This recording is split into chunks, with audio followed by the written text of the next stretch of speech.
कहते हैं, जिस काम की शुरुआत गणेश भगवान के नाम से की जाए वह काम अधूरा नहीं रहता, अवश्य पूरा होता है।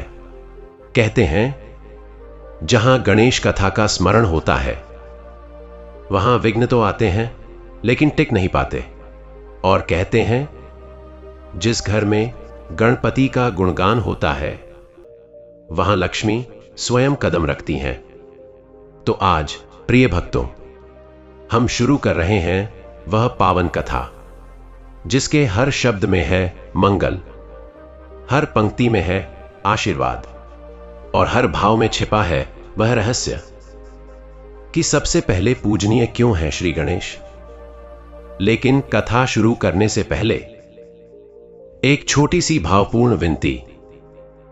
अगर आप भी चाहते हैं कि गणेश जी की कृपा आपके जीवन में सदा बनी रहे तो इस वीडियो को लाइक करें, कथा को शेयर करें और हमारे चैनल कथा संग्रह को सब्सक्राइब करके इस भक्ति यात्रा का हिस्सा बने, क्योंकि जहां गणेश जी का नाम लिया जाता है वहां हर शुभ कार्य सफल होता है और हर कदम मंगलमय हो जाता है। तो चलिए भक्तजनों, आरंभ करते हैं वह अद्भुत कथा जो आपके हृदय को भक्ति से भर देगी। गणेश भगवान की सबसे पहले पूजा का दिव्य रहस्य। कैलाश पर गणेश जी के पुनर्जन्म और अग्रपूज्य घोषित किए जाने के बाद भी देवताओं के मन में एक गहरा प्रश्न था। क्या केवल मात्र भक्ति और द्वारपाल के धर्म का पालन ही गणेश को प्रथम स्थान देने के लिए पर्याप्त था? ब्रह्मा, विष्णु, इंद्र, अग्नि और अन्य देवताओं के मन में यह जिज्ञासा उठने लगी कि सृष्टि के प्रथम पूज्य का पद इतना सरल नहीं, यह तो तप, त्याग, ज्ञान और बुद्धि की सर्वोच्च कसौटी से गुजरने वालों को मिलता है। अतः देवगण शिव के सम्मुख उपस्थित हुए और विनम्रता से बोले, त्रिलोकनाथ, हमें कोई संदेह नहीं कि बालक गणेश अद्वितीय हैं, परंतु प्रथम पूजा का यह सर्वोच्च नियम स्थायी कैसे हो? क्या ऐसा कोई प्रसंग नहीं होना चाहिए जिससे सृष्टि में यह सिद्ध हो कि गणेश वास्तव में समस्त देवताओं से श्रेष्ठ बुद्धि और तेज के अधिकारी हैं? शिव मुस्कुराए, जैसे उन्हें पहले से पता था कि यह प्रश्न उठेगा। उस क्षण शिव ने न केवल देवताओं को बल्कि स्वयं सृष्टि को एक महान रहस्य जानने का अवसर देने का निश्चय किया। और वही प्रसंग आगे चलकर ऐसा चमत्कार बन गया जिसके बाद देवताओं के मन से हर संशय समाप्त हो गया। यह चमत्कार था ज्ञान और बुद्धि की वह दिव्य परीक्षा जिसमें बालक गणेश का सामना स्वयं कार्तिकेय से होने वाला था। एक बार माता पार्वती ने दोनों पुत्रों गणेश और कार्तिकेय को स्नेह से पास बुलाया। यह वह समय था जब कार्तिकेय युवा, तेजस्वी और अद्भुत पराक्रमी थे। उनकी गति अग्नि जैसी, उनका तेज सूर्य जैसा और उनका पराक्रम देवताओं का गौरव था। वहीं गणेश कम आयु के थे, स्थूल शरीर, धीमी चाल, पर भीतर अपार शांति, विवेक और अनोखी बुद्धि। माता पार्वती ने प्रेम पूर्वक कहा, मेरे पुत्रों, मैं तुम्हें एक दुर्लभ वरदान देना चाहती हूँ, परंतु यह वरदान उसे मिलेगा जो इस संसार का पूर्ण परिक्रमा सबसे पहले कर लेगा। यह सुनते ही कार्तिकेय के नेत्रों में आत्मविश्वास की अग्नि चमक उठी। वे अपने मयूर की पीठ पर चढ़कर क्षण भर में ही नभ की ओर बढ़ने लगे। पर्वत, सागर, आकाश, स्वर्ग, पृथ्वी, सबकी तीनों लोकों की परिक्रमा करने का संकल्प लेकर देवताओं ने गर्जना सुनी। दैत्यों ने आशंका की, ऋषि मुनि तक विस्मित रह गए, क्योंकि कार्तिकेय की गति सचमुच अतुलनीय थी। किंतु गणेश, वे शांत थे, गंभीर थे, जैसे उन्हें किसी भी प्रकार की जल्दी न हो। वे कार्तिकेय को उड़ते हुए देख रहे थे, पर उनके नेत्रों में किसी प्रकार की प्रतिस्पर्धा नहीं, केवल एक दिव्य शांति। और फिर वह हुआ जिसने देवताओं को भी चकित कर दिया। गणेश ने धीरे से उठकर अपने माता पिता शिव और पार्वती के चरणों की परिक्रमा की और हाथ जोड़कर कहा, माँ पिता ही तो ब्रह्मांड हैं, तीनों लोकों का सार यही है। मैं तो इनके चारों ओर घूम आया, अब मुझे वरदान दीजिए। देव सभा मौन हुई और वह मौन धीरे धीरे आश्चर्य में बदल गया। शिव मुस्कुराए, पार्वती की आंखें गर्व से चमक उठीं और ब्रह्मांड की दिशा दिशा से एक ही वचन गूंजने लगा, गणेशा, तुम्हारी बुद्धि अनुपम है। तुमने संसार का गूढ़तम सत्य जान लिया कि माता पिता ही त्रिलोक का मूल है। तुम बुद्धि, धर्म और सत्य के अधिकारी हो, इसलिए प्रथम पूज्य होने का अधिकार भी उन्हीं को है जो तुम्हारी शरण में आए। उसी क्षण आकाश से पुष्प वृष्टि होने लगी। देवताओं ने स्वीकार किया कि गणेश का तेज, उनका विवेक और उनका ज्ञान अद्वितीय है। जब कार्तिकेय वापस लौटे, थके हुए पर विजयी भाव से भरे, तो उन्होंने देखा कि उनका छोटा भाई पहले से ही विजेता घोषित किया जा चुका है। पहले तो उनके मन में वेदना जागी, पर जब उन्होंने सत्य सुना तो उन्होंने सहर्ष गणेश को गले लगाया और कहा, भैया, आप वास्तव में अग्रपूज्य हैं। मैं संसार का चक्कर लगाया, पर आपने संसार का मूल ही जान लिया। देवगणों का संदेह उसी क्षण समाप्त हो गया। विष्णु बोले, बुद्धि में जो श्रेष्ठ, पूजा में वही श्रेष्ठ। ब्रह्मा ने कहा, ज्ञान के बिना कर्म भी अधूरा है, इसलिए हर शुभ कार्य का आरंभ गणेश स्मरण से ही हो। और इस दिव्य निर्णय से एक ऐसा नियम स्थापित हुआ जिसे आज लाखों वर्ष बाद भी संसार निभा रहा है। श्री गणेशाय नमः। सभी कार्यों की प्रथम आह्वान। लेकिन यह कथा अभी भी समाप्त नहीं होती, क्योंकि प्रथम पूज्य का यह नियम केवल देवताओं की परीक्षा पर नहीं टिका था। इसके पीछे एक ऐसा रहस्य छिपा था जो आगे चलकर एक साधारण मनुष्य के जीवन में दिव्य परिवर्तन लाएगा और दिखाएगा कि गणेश की कृपा कैसे वास्तविक जीवन में चमत्कार करती है। और वह कथा अगला भाग बताएगा। गणेश जी को प्रथम पूज्य घोषित किए जाने के बाद सृष्टि की प्रत्येक दिशा में आनंद, उल्लास और दिव्य प्रकाश का संचार हुआ। परंतु उसी समय ब्रह्मांड में एक ऐसी घटना घटने वाली थी जो गणेश के अस्तित्व को केवल अग्रपूज्य ही नहीं, बल्कि विघ्नहर्ता, समस्त बाधाओं को नष्ट करने वाले के रूप में स्थापित करने वाली थी। देवताओं को ज्ञात था कि बुद्धि, विवेक और धर्म में गणेश अद्वितीय हैं, परंतु अभी भी एक विशाल प्रश्न शेष था। गणेश विघ्नों को कैसे हराते हैं? वह कौन सी शक्ति है जो उन्हें संसार की हर रुकावट पर विजयी बनाती है? इसका उत्तर समय देने वाला था। और वह समय उस दिन आया जब त्रिलोक में एक भयावह विघ्न उत्पन्न हुआ, इतना बड़ा कि देवता, दानव, गंधर्व, सिद्ध, यक्ष सभी स्तब्ध रह गए। एक बार देवताओं के यज्ञ में, जो स्वर्ग के सबसे पवित्र क्षेत्र में आयोजित था, एक महाविघ्न उत्पन्न हुआ। यज्ञ की अग्नि अचानक शांत हो गई, मंत्रों की ध्वनि रुक गई और वातावरण में काला धुआं फैलने लगा। ऋषि मुनियों ने आश्चर्य से देखा, यह धुआं आग का नहीं था, बल्कि किसी शक्तिशाली बाधा का संकेत था। तभी आकाश में घोर गर्जना हुई और एक विशाल अंधकारमय प्राणी प्रकट हुआ, जिसका नाम था विघ्नासुर, जिसे असुर गुरु शुक्राचार्य ने विशेष रूप से इस उद्देश्य से उत्पन्न किया था कि देवताओं के सभी शुभ कार्य रुक जाएं, यज्ञ विफल हो जाएं और स्वर्ग का संतुलन टूट जाए। विघ्नासुर के पास एक असाधारण शक्ति थी। वह जहां जाता वहां कार्य रुक जाते, निर्णय उलझ जाते और सौभाग्य दुर्भाग्य में बदल जाता। विघ्नासुर ने आते ही स्वर्ग को कांपना शुरू कर दिया। यज्ञ सभाओं में हाहाकार मच गया। देवराज इंद्र ने अपना वज्र उठाया, पर वह उनके हाथ से गिर गया। अग्निदेव मंत्र नहीं पढ़ पाए, वायुदेव हवा को नियंत्रित न कर सके, यहां तक कि ब्रह्मदेव का कमंडल भी कंपन करने लगा। हर कोई भय और भ्रम से भर गया। ऋषि कातर स्वर में बोले, यदि यह विघ्नासुर किसी शुभ कार्य में प्रवेश कर गया तो युग बदल जाएगा, संसार का धर्म डगमगा जाएगा। हमें बचाने वाला कोई चाहिए। देवताओं ने तुरंत कैलाश की ओर दूत भेजा। शिवजी ने सब सुना पर मुस्कुराए, एक ऐसी मुस्कान जिसमें अनंत विश्वास था। उन्होंने अपने नन्हे बालक गणेश को पास बुलाया। गणेश उस समय अपने भोजन के पत्तल के सामने शांत बैठे थे, पर उनके भीतर का दिव्य तेज किसी महावीर से कम न था। शिव बोले, पुत्र, आज पहली बार संसार को यह जानना होगा कि तू केवल बुद्धि का देवता ही नहीं, विघ्नों का विनाशक भी है।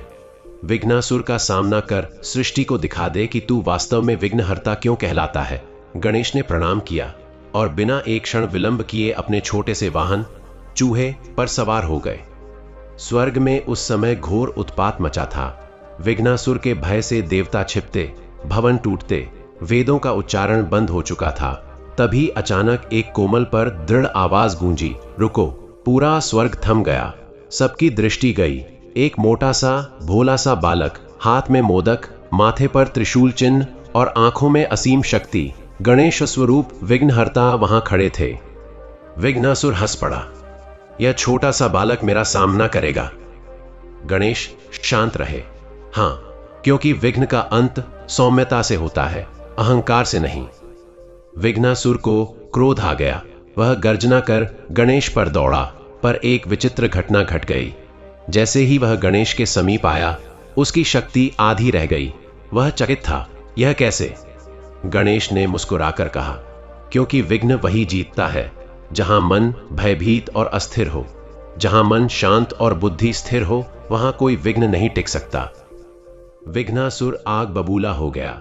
उसने मंत्र छोड़े, भ्रामक मायाएं रची, भ्रम के जाल फैलाए, पर गणेश एक चट्टान की तरह अडिग खड़े रहे।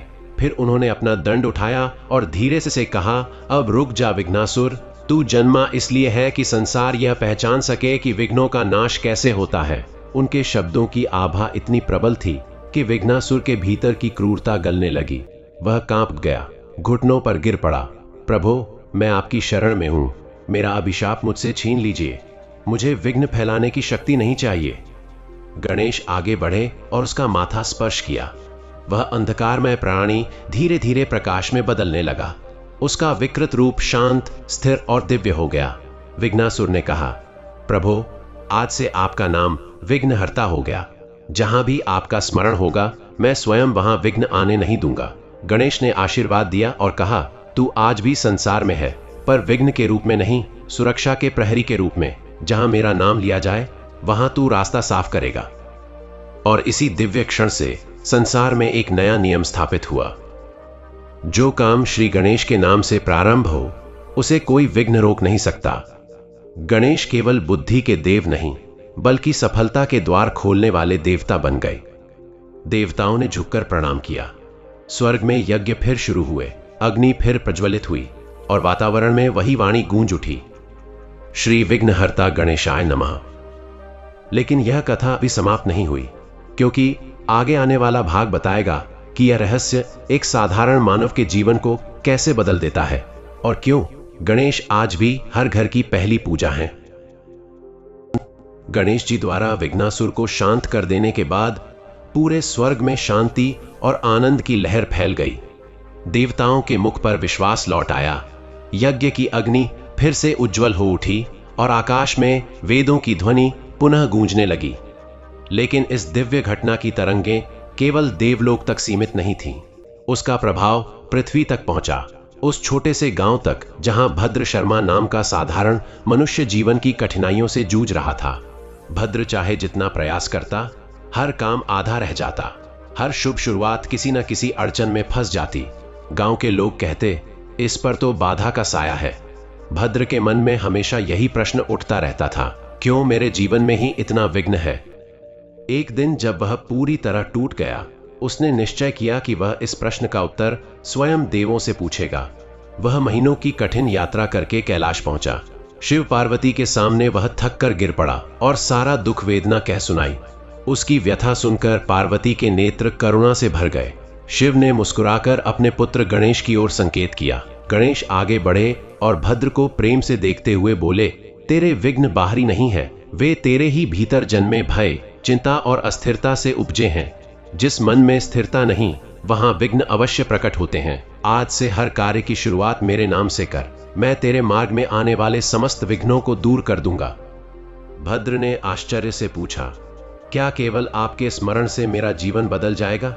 गणेश ने शांत स्वर में कहा, हाँ, जहां श्रद्धा हो वहां बुद्धि जागती है, जहां बुद्धि हो वहां समाधान होता है, और जहां समाधान हो वहां विघ्न टिक नहीं सकता।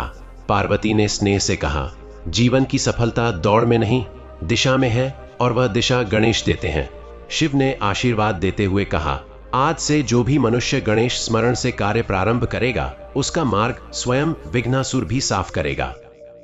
भद्र ने वहीं बैठकर पीली मिट्टी से गणेश की एक छोटी सी मूर्ति बनाई, उन्हें प्रणाम किया और जीवन में पहली बार किसी कार्य की शुरुआत भय नहीं, श्रद्धा से की। उसी क्षण उसके जीवन में बदलाव शुरू हो गया। उसकी पत्नी की बीमारी शांत होने लगी, उसके सूखे खेतों में फिर से हरियाली लौट आई और उसके कार्य बिना अड़चनों के सफल होने लगे। गांव के लोग उससे पूछते, तुमने क्या किया? भद्र मुस्कुराकर कहता, मैंने गणेश को अपने जीवन का पहला कदम बना लिया।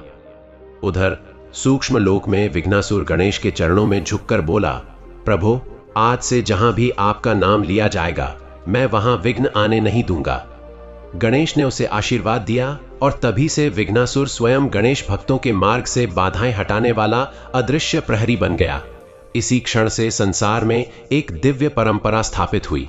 हर शुभ कार्य गणेश जी के नाम से शुरू हो, क्योंकि जहां गणेश का स्मरण होता है वहां बुद्धि जागती है, भय मिटता है और विघ्न स्वयं रास्ता छोड़ देते हैं।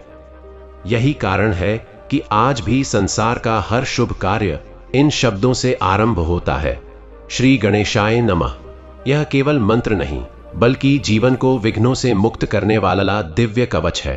तो प्रिय दर्शक बंधुओं, आपने सुनी यह पवित्र और मंगलमय कथा, जिसमें हमने जाना कि क्यों गणेश भगवान को सबसे पहले पूजने योग्य माना जाता है और कैसे उनके स्मरण मात्र से जीवन के सभी विघ्न स्वतः दूर हो जाते हैं। जो व्यक्ति सच्चे मन से गणपति बप्पा का नाम लेता है, धैर्य, विनम्रता और सदाचार का पालन करता है, उसके जीवन में ज्ञान का प्रकाश फैलता है और सफलता उसके हर कदम का अभिनंदन करती है। इसलिए हे भक्तजनों, बुधवार के इस पावन दिन पर गणेश जी के चरणों में प्रणाम करें और हर शुभ कार्य से पहले उनका स्मरण अवश्य करें, क्योंकि जहां गणेश जी बसते हैं वहां कोई विघ्न, कोई बाधा, कोई संकट टिक नहीं सकता। यदि आपको यह दिव्य कथा पसंद आई हो तो इसे लाइक करें, अपने परिवार और मित्रों के साथ शेयर करें, ताकि हर कोई विघ्नहर्ता गणेश की कृपा का भागी बन सके। और हां, अगर आप चाहते हैं कि गणपति बप्पा की कृपा आपके जीवन में सदा बनी रहे, तो हमारे चैनल कथा संग्रह को सब्सक्राइब करना न भूलें, क्योंकि कथा संग्रह में हर कथा केवल कहानी नहीं होती, वह भगवान का संदेश, आशीर्वाद और जीवन बदल देने वाली अनुभूति होती है। जय गणेश देवा। मंगल मूर्ति मोरया।